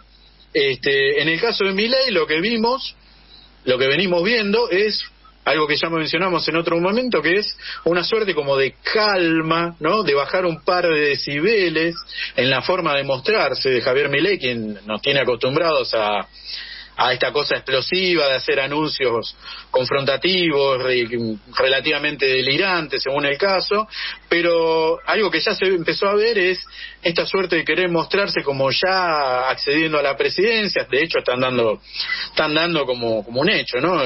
Que de mínimo están en el balotaje. Empezó a mostrar a su posible gabinete. Y bueno, han hecho algunas declaraciones bastante discutibles en función de lo que venían diciendo antes, porque todo el discurso que durante mucho tiempo se manejó sobre la posible dolarización de la economía argentina, ¿no? y de pasar a operar con dólar, de repente quedó en materia de estudio. Estamos hablando de un proceso que quizá pueda llevar años, hay que evaluar, bueno, quedó en un bla bla bla que ya veremos. Sin embargo, bueno, claramente algo que ha logrado, esto le podemos reconocer a Milei, es que marcó agenda, ¿no? Todos los otros espacios políticos han tenido que salir a posicionarse, incluidos sectores empresariales, hasta incluso el FMI, que ha tenido reuniones con algunos de los representantes de Milei. Sin embargo, bueno, han pasado algunas cosas bastante discutibles, como el caso de Diana Mondino, que la semana pasada había hecho una declaración. Ella la estaban postulando como la posible representante en materia de seguridad para un posible gobierno de Milei, o que también iba por el lado de la Cancillería, pero realizó unas declaraciones vinculadas a la soberanía de las Malvinas, en las cuales dijo: vamos a respetar ante que nada la decisión de los habitantes, ¿no? de los malvinenses, que básicamente estamos hablando de población británica, lo que obviamente llevó a un montón de críticas, ya que básicamente ya se habló de que no va a estar en esa cartera en un eventual gobierno de Javier Milei. Por el lado de Schiaretti, bueno eso, porque por lo menos en el aspecto territorial existe cierto nacionalismo, si entendí bien. ¿Vos decís del lado de lo que es la propuesta de La Libertad Avanza? Sí, como que cayó mal eso que dijo. Claro, y de hecho, por eso te digo, lo hizo, digamos, recular, vamos a decir, y a reflexionar en torno a eso, porque de hecho, evidentemente, eso puede sonar simpático fuera del país, porque de hecho hablaban de que se buscaba tener excelentes relaciones con Estados Unidos. De hecho, una de las cosas que se encargó de decir más de una vez Javier Milei es que en un gobierno de él se va a buscar alinearse literalmente con Estados Unidos e Israel. Así de simple. Por ende, uno puede suponer la alineación con la Unión Europea, bueno, y cosas por el estilo, ¿no? El bloque occidental, digamos. Pero bueno, digamos, esto estaría igual arrojando bastantes dudas, porque hasta donde sé, los emisarios del FMI que se reunieron con Epstein y otros representantes de Javier Milei se fueron con más dudas que certezas en relación a cuál va a ser el plan económico y el posible proyecto de dolarización y otros modos que se están suponiendo para la administración de Javier Milei, como esto que se mencionó hace un rato cuando entrevistabas a la compañera en relación al tema de vouchers para educación, para la salud pública y otros aspectos. Bueno, todo eso es más anuncio que realidad posible en principio. Así que bueno, solo mencionar que el caso de Schiaretti, además de que queda claro que no va a ser uno de los referentes en todo esto, sin embargo lo que sí se pudo ver es que el tipo, bueno, está aprovechando estos momentos para empezar a negociar apoyos y posibles lugares clave en algunas posibles administraciones. Uno se imagina a priori que podría tener algún nivel de sintonía con un gobierno de Massa, pero ¿por qué no podría tenerlos también con un gobierno de Patricia Bullrich? Sobre Patricia Bullrich, destacar lo siguiente. Le reconfiguraron el equipo de campaña y una de las primeras cosas que le dijeron fue: no hables más, no hagas más declaraciones, porque cada vez que haces declaraciones te contradecís en el modo en que lo estás diciendo, no sos clara para la explicación, decís una cosa en un lado y después te tienen que salir a retrucar y quedás en offside, digamos, básicamente, por lo cual una cosa que armó el comité de campaña de Juntos por el Cambio, y esto habla mucho de eso, es que figuras, 4 o 5 figuras, por ejemplo Melconian, su anunciado posible ministro de Economía, y hay otros dando vuelta por ahí, que va a ser mejor que hablen ellos en calidad como de especialistas para realizar las declaraciones oficiales, y que Patricia solo esté para la fotito y los saludos, ¿no? Además de los spots, que obviamente son spots cuidados. Ya algunos se han empezado a ver, ahí se la ven mucho más tranquilas que en otros momentos de la campaña previa para las PASO, y de hecho algo que se vio es que ha centrado mucho su discurso en plantear como un enemigo, que el enemigo es el kirchnerismo, digamos, ¿no? De modo bastante, mucho más claro y explícito, así que bueno, evidentemente han focalizado en eso. Para tener en cuenta sobre el tema de Juntos por el Cambio y cerrar con eso, algo que pasó en todo esto es que los números que se están manejando en las encuestas que han circulado estas últimas 2 semanas no están acercando la candidatura de Patricia Bullrich a llegar a un posible balotaje. El escenario de balotaje es 99% posible, pero casi seguro va a ser entre Sergio Massa y Javier Milei. Difícilmente Patricia Bullrich, en principio no están dando los números porque hay entre 10 y 15% de diferencia, y bueno, obviamente esos números son medio irremontables a esta altura, salvo que pase alguna tragedia o algo absolutamente inesperado, y dudo que sea así.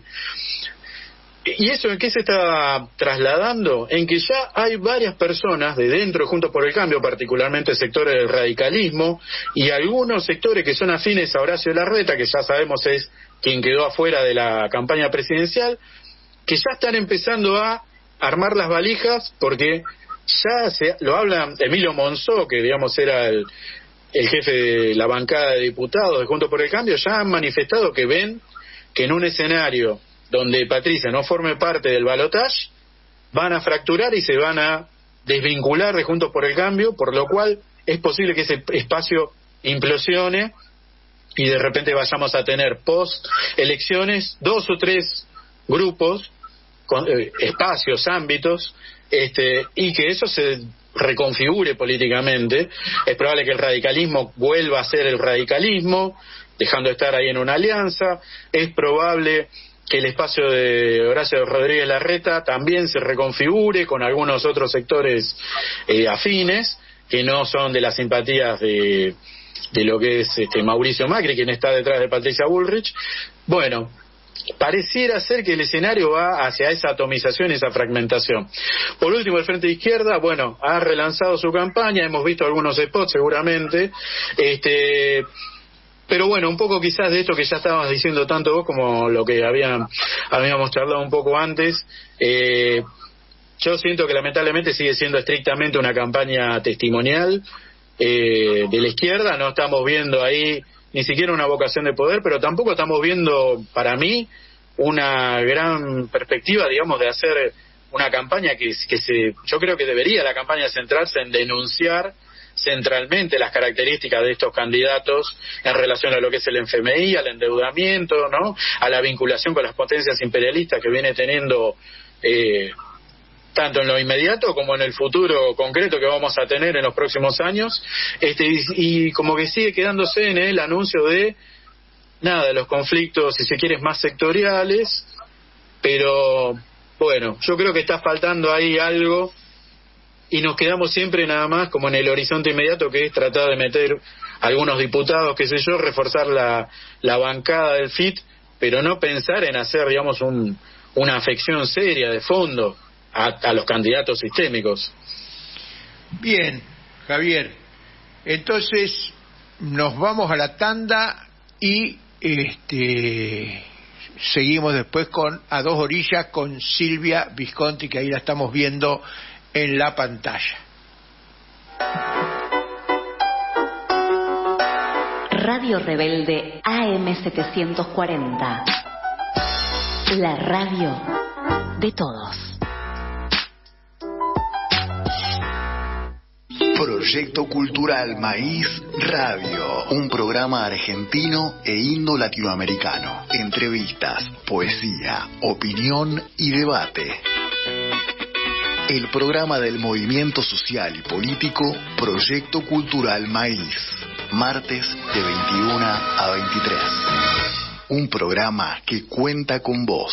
El Ángel de River. Hay un ángel que vuela. Martes de 20 a 21.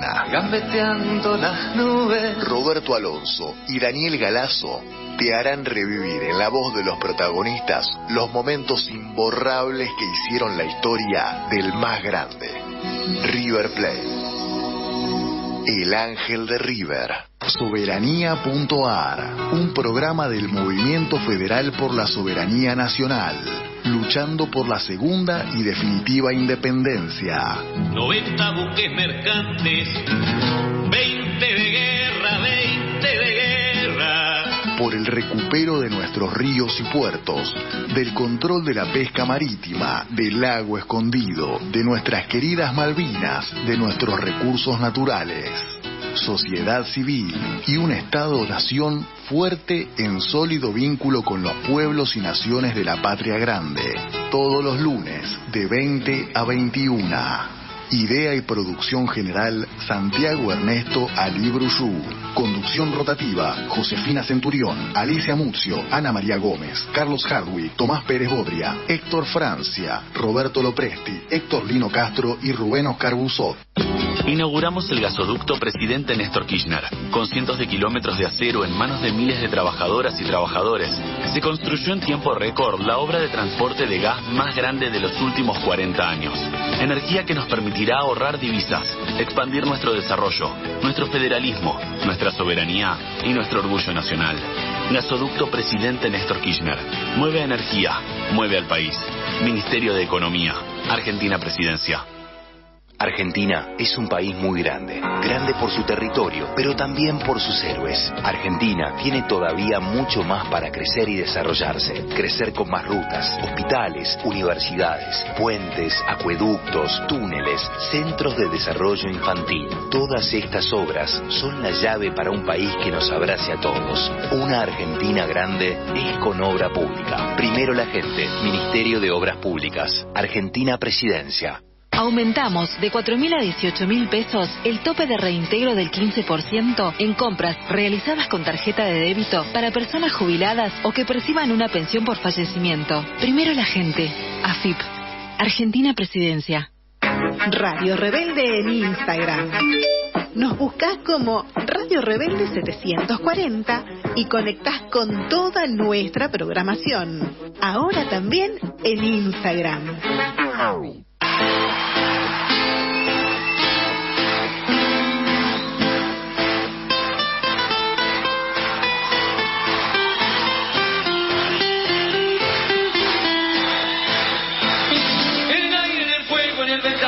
En la lluvia que cae sobre la ciudad, en el gesto cansado del desaliento, del puño cerrado, rasgando el viento, en el agua salón de sangre del mar. Bueno, estamos en la última parte de Todos los Fuegos por Radio Rebelde, en el espacio A Dos Orillas con Silvia Visconti. ¿Cómo te va, Silvia? Hola, ¿cómo están todos por ahí? Por acá bien. Yo escuchando con muchísima atención lo que comentaba Javier, porque bueno, muy interesada en todo lo que está ocurriendo en la Argentina, ¿no? Que es como parte de nuestra patria también. Y porque, bueno... Porque Argentina es una provincia uruguaya. Digamos que todos somos una especie de provincia de la gran América del Sur. Me parece que esa es tal vez la más linda definición. Y hoy me voy a referir a un poeta argentino nacido en el barrio de Villa Crespo, allá por 1930, hijo de inmigrantes judíos ucranianos, que tiene mucho que ver en su historia con cosas que nos han pasado a los uruguayos y a los argentinos. Me refiero a el poeta Juan Gelman. Como otros artistas de su tiempo, en Gelman la vida y la poesía, su vida y su poesía, están como fuertemente enlazadas. Él se inició como poeta cuando promediaba la década del 50, pero en realidad, como un hecho anecdótico y simpático a la vez, comenzó a escribir poemas de amor a los 8 años para una vecinita, y a los 11 años publicó un primer poema en la revista Rojo y Negro. Nací único argentino en un hogar de emigrados ucranianos de origen judío, pero no practicantes. Mi padre fue social revolucionario y participó en la fracasada Revolución Rusa de 1905. Era un hombre culto, como tantos obreros de los movimientos socialistas de Europa del Este, conocedor de la historia, la economía y la literatura. Mi madre había estudiado medicina, era una gran lectora y adoraba la música. Llegaron a la Argentina con mi hermano y mi hermana en 1928. También mi hermano era un gran lector y yo le saqueaba la biblioteca a escondidas. Cuando yo tenía 6 o 7 años, él me recitaba poemas de Pushkin en un idioma incomprensible para mí, pero que tenía músicas y ritmos que me transportaban a ese otro lugar. Creo que así nació mi amor a la poesía. Y en el barrio era el barrio. Todos luchaban por sobrevivir en esos duros años 30. Los chicos jugábamos en la calle con pelotas de trapo o de papel atadas con cordeles. No había para más. Así refería su infancia a Gelman, que desde niño fue simpatizante del Club Atlanta, el club de su barrio, que años después lo homenajeó poniéndole a la biblioteca su nombre. Quizás eso de haber nacido en Villa Crespo, ese barrio porteño surgido al impulso de la instalación de fábricas y con vecinos que desarrollaron un alto grado de actividad social, muchos de ellos inmigrantes, marcó esa infancia de fútbol y poesía. Y quizás también esa Villa Crespo, baluarte del tango orillero y la milonga que tanto te gusta, Daniel, cuna de Paquita Bernardo, primera mujer bandoneonista, del pianista de tango Osvaldo Pugliese, del poeta y letrista de tango Celedonio Flores, del dramaturgo, poeta y letrista de tango Alberto Bacareza, lo fue modelando su forma de estar en el mundo, un mundo que percibe desde muy temprano como un mundo injusto y que además va a modelar su forma de lenguaje, el lenguaje de su poesía, que va a concretar con mucha fuerza más tarde en un libro que publica en 1962 y que se llama Gotán, Tango en Berre, esa modalidad del lunfardo rioplatense.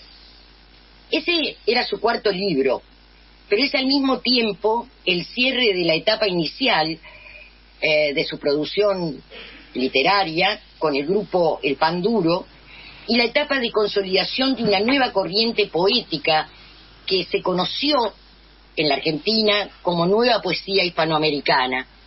Y esa nueva poesía no se proponía solo cambiar el mundo al estilo nerudiano, sino también cambiar la palabra misma. Esta sería desde entonces la característica central de la poesía de Gelman y de cada uno de los libros que iría publicando. En simultáneo, en ese mismo momento, otros poetas latinoamericanos, como el chileno Nicanor Parra, el salvadoreño Roque Dalton, el nicaragüense Ernesto Cardenal, el peruano Antonio Cisnero, el cubano Fernández Retamar y el uruguayo Mario Benedetti, todos partes de esa nueva poesía, buscaban como Gelman acercar la poesía al habla y la vida cotidiana y común de los hombres y mujeres, pero sobre todo buscaban unir su obra con el compromiso personal con cambiar el mundo. El poeta debe ser uno más del pueblo y compartir con el pueblo sus alegrías y tristezas, y sobre todo su suerte. Es aquí donde su oposición con Neruda se extrema.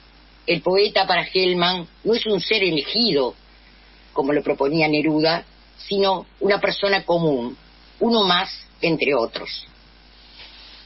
Esa propuesta poética de Gotán incluye precisamente que el poeta mismo debe comprometerse con el cambio.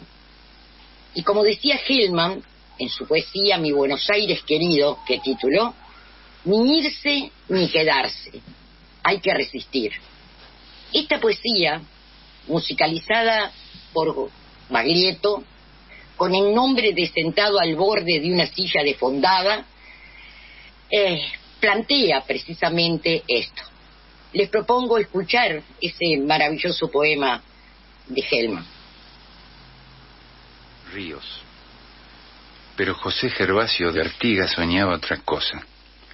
Ayunos de 4000 años, podridos dando su calor, para que al fin el país creciera, o le salieran como alitas y dieran vueltas sobre el mundo, parasen la voz de Dios, anduviera la pampa como un cielo al sol de la justicia.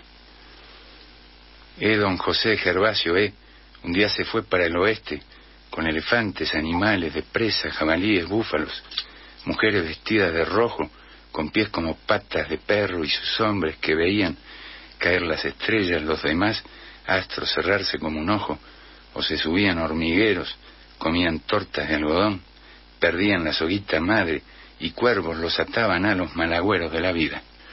Una calor interminable, o como un río de valor, con una guirnalda roja sin ropas sobre la cabeza, y que del vientre les nacían cañas, palmeras, lanzas bravas, espadones para cortar la mala hierba o deshonor que les quiso trepar por el sudado nombre que traían. Don José Gervasio, para el oeste se iban todos, los viejos de bolas resecas, las viejas sin olor, los chicos que mal comían al pie de las grandes mamas silenciosas, como noche llena de toros, tropa de pechos clausurados que se santeaban al amor, querían comer enemigo y parecían un silencio que dejaban en el país como planeta frío o luna depositada sobre el piso. Cuando el silencio se hizo todo, se lo vio a don José Gervasio parado en medio de su gente y el país empezó a volar como uruguayos por su cara, o les iba saliendo un cielo como alitas, como calor o una gran vuelta sobre el mundo contra la muerte personal, la poco bella, la sabida. Don José Gervasio, siempre soñaba de otro modo, arregló sus deudas con los 4000 años de hambre humana que le tironeaban el poncho y no lo dejaban dormir y no lo dejaban comer, como un amor o mamas de silenciosas que lo arrastrasen hacia las sombras, hacia el sur, hacia el cordón que les temblaba como una paloma en el vientre, y de repente se voló, empezó el sol de la justicia.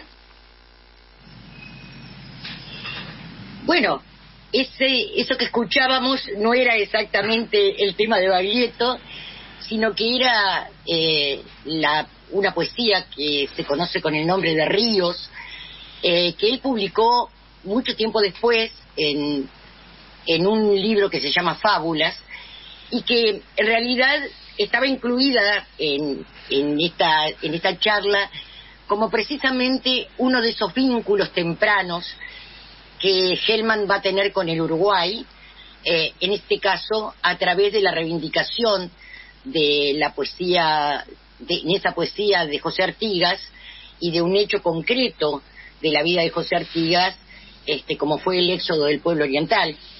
Y de alguna forma también allí se anticipaba la idea de la justicia, una justicia que buscará Hellman en el Uruguay cuando esté buscando a su nieta.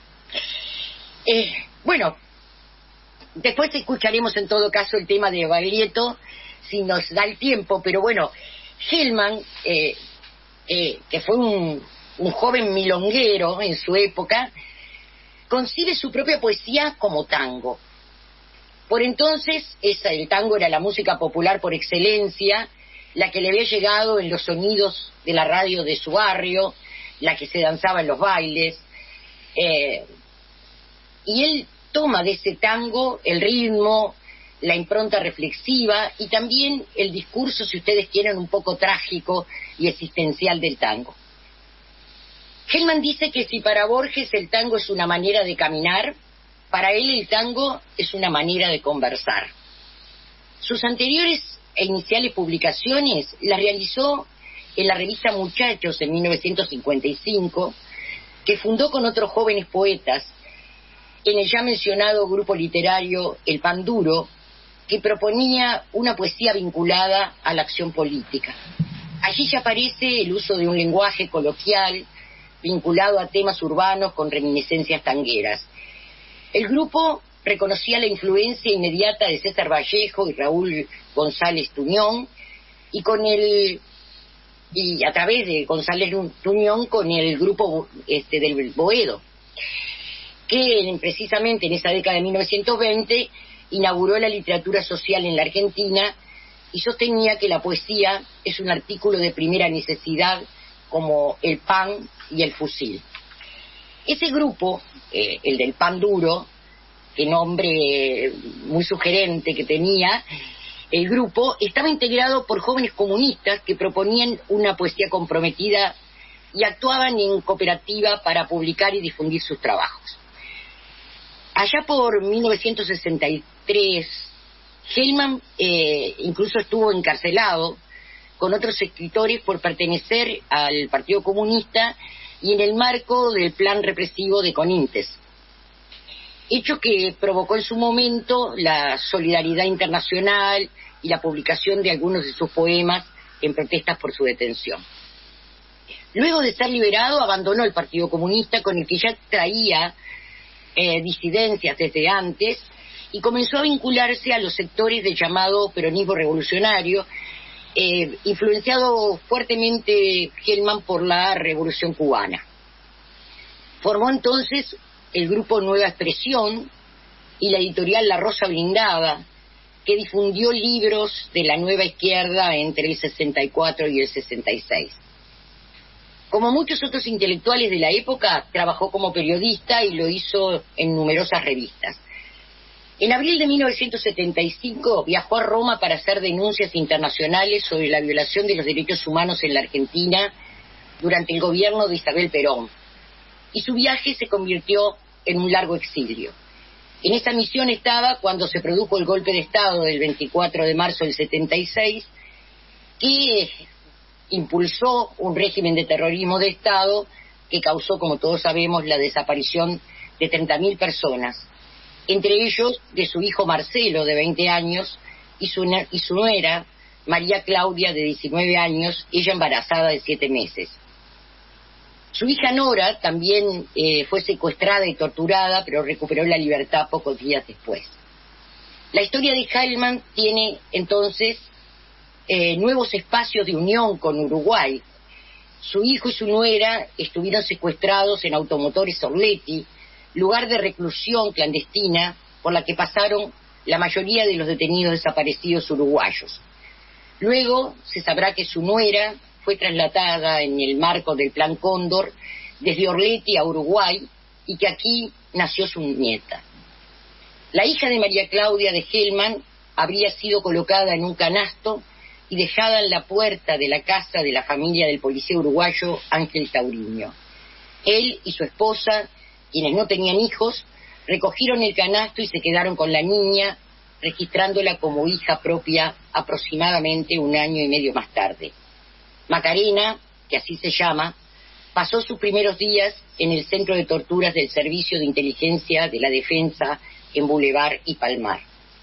En 1998, Hellman publica en el semanario uruguayo Brecha la carta abierta a mi nieto, un texto escrito en el 95 donde le contaba sus sentimientos a esa nieta a quien aún no había encontrado y le narraba la historia de sus padres. En 1971, como decíamos, Hellman se había anticipado a través de la poesía Ríos a esa relación que vendría a tener después con un Uruguay autoritario. La búsqueda incesante de la primera esposa de Hellman, Berta Yubarov, histórica militante de Abuelas de Plaza de Mayo, de su hija Nora, del propio Hellman y su segunda esposa, dio fruto, y la hija de Marcelo y María Claudia, Macarena Hellman, fue ubicada en Montevideo y recuperó su historia en el año 2000. Después de sortear el negacionismo y la impunidad, estableció la ley de caducidad de la pretensión punitiva del Estado, aprobado en 1986 durante el gobierno de Julio María Sanguinetti. Hellman escribió innumerables poemas, ganó los principales premios de la literatura en español, el Rulfo, el Reina Sofía y el Cervantes. Pero cuando esperaba para recibir el premio Cervantes, paseando por los patios de la Universidad de Alcalá y esperando a su nieta, que fue a verlo recibir ese premio, le decía a un entrevistador que esperaba con serenidad la muerte, porque ya había muerto muchas veces, una más, no le preocupaba la inmortalidad, pero le gustaría que algún poema, algún verso, viva más adelante todavía. Hellman ganó esa batalla, como también la batalla de recuperar a su nieta. Sus poemas nos seguirán acompañando desde sus libros, en su voz, o en la de otros, leída o cantada, porque si nada parece más frágil que la palabra en un papel, la verdad es que no hay nada más perdurable que la palabra cuando se convierte en un acto de resistencia, como lo decía Hellman. Entonces se vuelve memoria y perdura. En ese sentido, quería recordar hoy al poeta Hellman, que falleció recientemente, hace un par de años, y que, bueno, con su poema, con sus poesías, nos acerca la memoria. Muy lindo, como siempre. Perdón por ahí, pero si hay posibilidad escuchamos a Baglietto, Silvia. Sí, es un tema precioso. Bueno, nos vamos escuchando a Baglietto, te damos un abrazo y nos vemos con vos, con Javi y con la audiencia y con Dayana el próximo lunes 25. Ahí estamos. Hasta el lunes.